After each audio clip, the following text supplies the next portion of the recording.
Hello, do you know this guy? Well, unless you've been following Russian YouTube about 8 years ago, you probably have no idea who he is. Anyways, he was one of the first critics on Russian YouTube.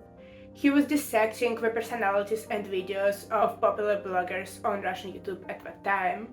Most of his criticism doesn't stand the test of the time.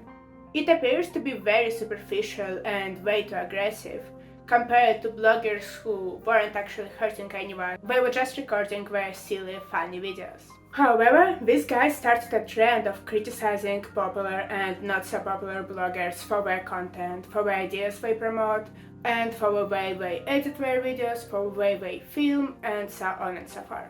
When I first found out about him, I absolutely hated his content. He criticized all of my favorite bloggers, and 12-year-old me just couldn't live with that idea. So I hated him so much that I watched his every video and ended up subscribing. At a certain point, I found myself agreeing with a lot of the things he was saying, even though he was extremely aggressive and disrespectful towards anyone. This guy's name is Lauren, and I gotta give him credit. At least he was always punching up. Do you know this guy, however? He was also insanely popular on Russian YouTube about 10 to 8 years ago. Yet it was a different case with him, since he was mostly reviewing the beginner bloggers.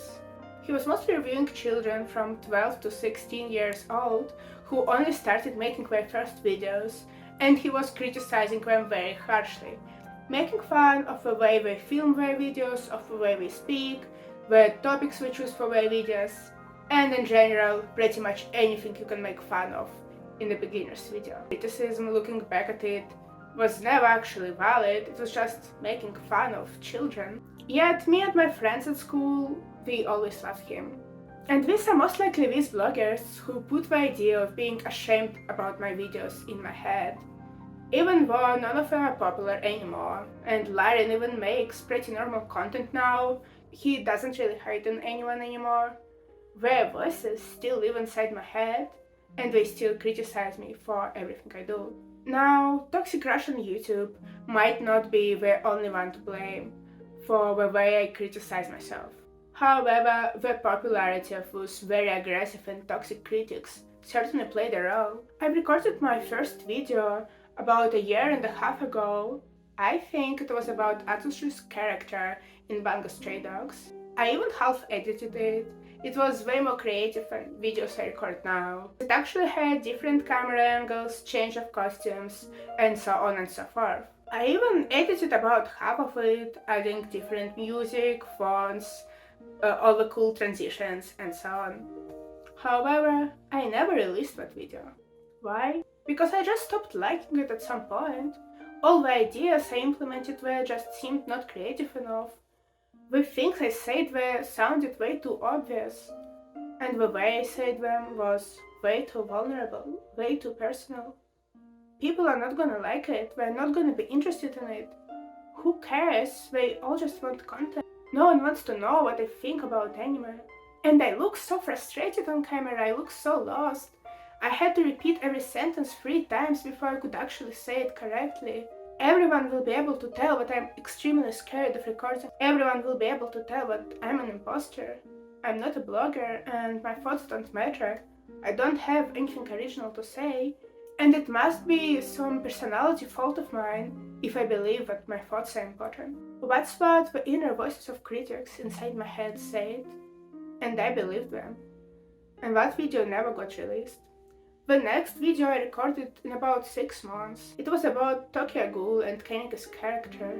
I even made a preview picture for it, and I'm actually quite proud of it. Yet still, I felt like the video lacked structure, and the things I say there are way too obvious. I also might have gotten some facts wrong, as I've read Tokyo Ghoul quite a long time ago.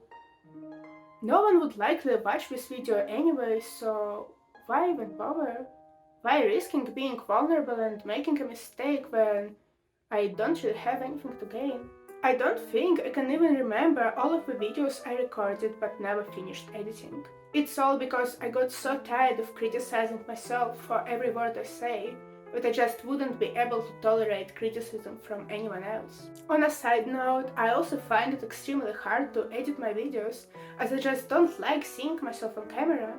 Recently, me and my dance partner were performing in front of a quite small audience, and we have a recording of that performance, which my dance partner posted and watched quite a bunch of times to realize all our mistakes.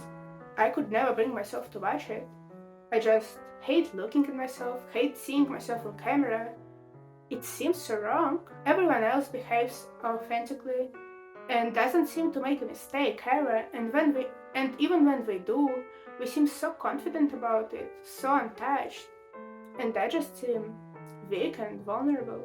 I never look right on video. I don't think I ever look right, to be honest. So every time I have to edit my video, I have to stare at myself for hours, and it's honestly quite an exhausting process. So I did give up a couple of times just because I couldn't stand this anymore. Now, the reason I look so lost on camera, and the reason I recorded way more videos when I ended up publishing, is because I'm afraid of criticism. What type of criticism? All of it. Even the most proper and polite academic criticism still hurts. Either because you put way too much of yourself into your work, and now anything a person says about your work is interpreted as something personal, even when it is not. Or because you actually didn't put yourself into your work, so you don't care and you don't even wanna make it better, you just want people to like it even though there is nothing to like your work for. Now, the second type of frustration happened a lot to me at the university, where I was just annoyed at my teammates or professors giving me feedback when I didn't even care about the work I was submitting, so their opinion actually didn't matter. Yet, the first type of frustration happened to me about as frequently as the second one. A lot of the times I actually did care about what I wrote, and I actually agreed to everything I said in my essays or in my short stories, and I just wanted them to love it. Even though I realize that constructive criticism and feedback is very important for growth, and it's the only way for you to get better because other people may see the flaws you don't see yourself. Yet it still hurts, because you just took off your skin in front of everyone, and you shared something extremely dear to you, and they dare to dislike it. When you have peeled off your own skin, every touch will hurt, no matter how polite. Now, most of the criticism in the internet isn't even academic. It's deceivingly irrational, where people just tell you that your video sucks or make fun of it, but don't provide any suggestions on how to improve or don't clarify what exactly we didn't like. What exactly was cringe about it? Why is it funny when I intended it to be serious? They never provide an explanation, most of the times because it's just a feeling we got and we can't really rationalize it. And this absence of constructive criticism is extremely deceiving, as it leaves you second guessing and doubting yourself. And you end up trying to adapt to people's irrational feelings, thus losing a lot of authenticity, but you still have a high risk of never satisfying their demands, because we don't even know what their demands actually are. They don't know what they want, they only know what we don't like what we see. And so you try to change and amend every single detail about you, hoping that you will guess their thoughts and guess what they're going to feel about you. Yet it is impossible, so you end up just losing yourself. The good thing about irrational criticism is that it's actually pretty easy to ignore it. You can just treat it for what it is, an irrational criticism, an expression of a feeling, which has nothing to do with you, only with the person expressing it, so you can disregard it. Yet, the constructive, rational criticism is actually the most hurtful one, because there is nothing worse than other people being right. It's terrible to understand that a person may have a point, and that you might need to put more work into your content for it to be appealing. It hurts so much because when you work for a long time on something creative, you start to associate that thing with yourself. That's why unwelcomed criticism isn't a good idea. Even when your criticism is very constructive and rational, it may just hurt a person anyways, and the person might not want to get hurt, even if getting hurt means growing on yourself. Some people are just not ready for it. It might be just the beginning of their journey, and the first thing they need is a little bit of self-confidence and knowing that they can do things right, not criticism showing them how to improve, but just some encouragement telling them they are good the way they are. Now, I first heard this saying about fanfiction, yet I think it applies to all art. Art is not made for you, it is shared with you. So, since you are just an observer, then observe. And since art isn't even created for you, no one really asks your opinion, especially if it's negative. Because people who make art make it for themselves, they make it to feel better, not to be even more hurt by the reaction of other people. The reason they share it is for other people to get something from the art, to get a feeling that they understood, maybe to laugh, maybe to have some deeper thoughts. Yet, publishing art is ultimately an act of sharing and it should be treated as such. Treated with respect, treated like a gift. Even if you didn't really like it, it's no reason to hurt the feelings of someone who gave you a gift. Now, there is a difference between art and content is actually created for you. In some cases, it's pretty easy to recognize it. People who make content don't really care about what they make, they only care about the impact. So they would actually not be afraid to plagiarize, use artificial intelligence, talk about the topics everyone else talks about. In general, they have a copy of a copy of a copy of someone who created something of their own. People who make content actually welcome your criticism because they actually want to please you, not themselves. And there is nothing really wrong with content unless those content makers actually steal it from someone else. But it is fundamentally different than art because people who make content separate themselves from their content. It's just a job, it's something they do, not something they are. In a lot of cases, however, it's hard to differentiate content and art. Something which seems like a content of a pretty poor quality might actually be an honest attempt at art. It's just the person isn't very good at art, so they might be awkward in their self-expression, they don't really understand the rules, they might have accidentally plagiarized something or copied someone else while thinking that they're creating something original. Only the person who creates content or art can ultimately tell one from the other. Everyone else might just assume if we really like something, we're gonna call it art. If we don't really like something, we're gonna call it content. Yet, there is very good content and very bad art. And it's hard, almost impossible, to tell one from the other from the outside, unless the creator itself tells you which one it is. Thus, it might seem reasonable to avoid criticizing anyone who didn't directly ask for it, just to avoid hurting their feelings. Yet, the problem is, criticism is an art of itself. And I must confess it is my guilty pleasure. I really liked Lion's videos. I might not like them that much now, but I still watch a lot of critical content. I still watch those dissection videos or the character analysis videos about actual real people. I watch a lot of videos about conflicts between different people, criticism and analysis, and I love it. There is fundamental appeal in the idea of conflict, and people love seeing people disagree. It just gives you those emotions, this rush, this adrenaline. It also feeds your ego, making you feel better than someone else, because, well, at least you're not that stupid as a content creator. Moreover, it's just very interesting. A lot of the criticisms are extremely creative, well-intended. The creators spent a lot of time researching, writing the script, and putting their ideas in the most approachable format. They worked a lot on these videos, and it paid off. They are extremely entertaining. Moreover, every art is inspired by someone else's art, and criticism is the same way. Sometimes it's just easier to criticize someone else or even create something of your own, because you just need a person, a physical embodiment of the ideas you want to criticize. And it's easier to bounce off your ideas and thoughts out of an existing person and their ideas and thoughts, instead of constructing your opponent and running into a risk of misinterpreting something. Criticism has a lot of benefits, not only for the person being criticized, but mostly for the people who watch the criticism.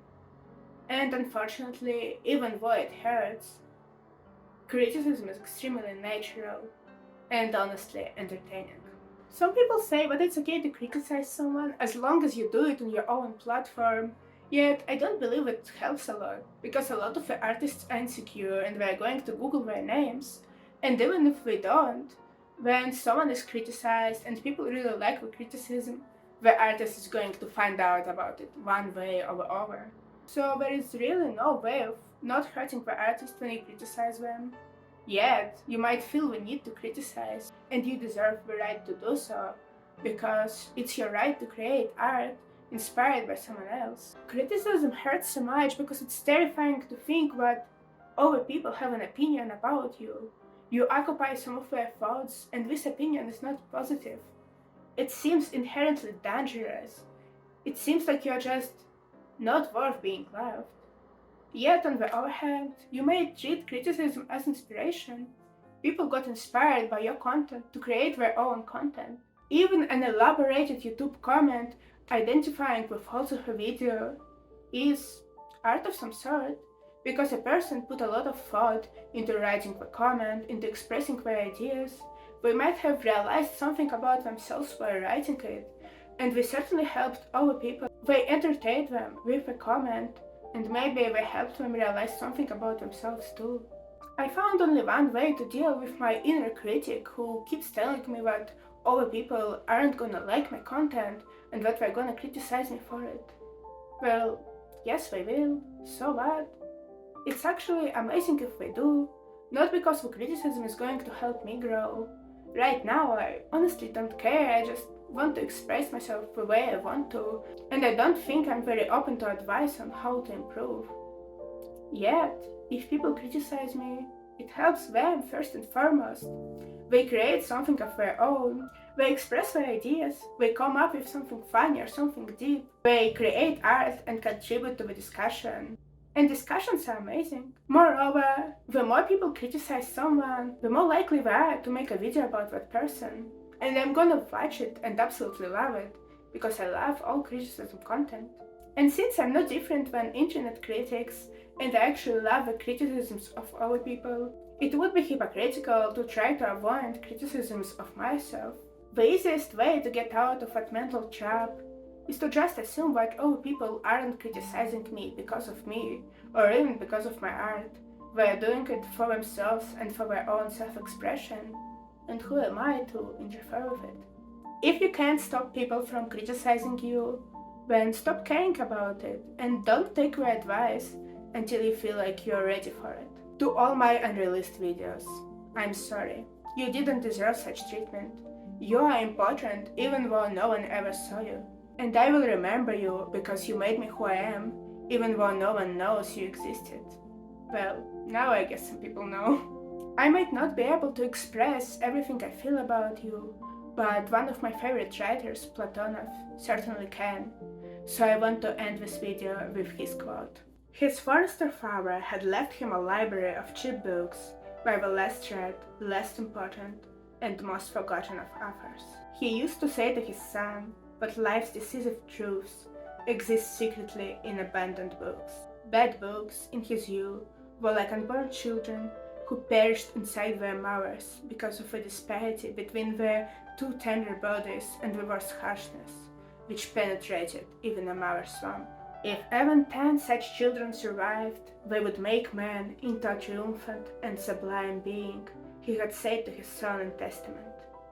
But the only children to be born are the most clouded of mind and insensitive of heart, those who can endure the abrupt air of nature and the struggle to track down food.